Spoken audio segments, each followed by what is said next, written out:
Hello friends, welcome back Sukumar's kitchen.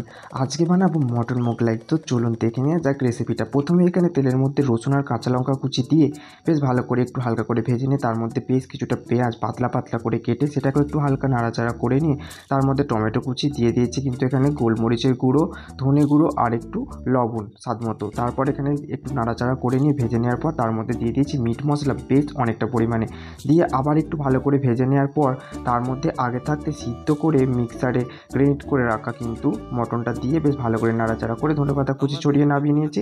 তারপর এদিকে আগে থাকতে আমি আটার ময়দা দিয়ে একটা ডো বানিয়ে রেখেছিলাম, তার থেকে লেচি কেটে রেখেছিলাম।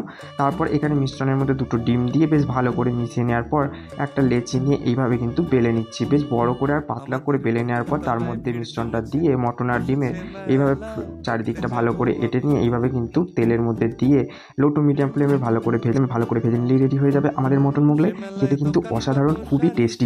এটা কিন্তু বানিয়ে দেখতেই পারেন।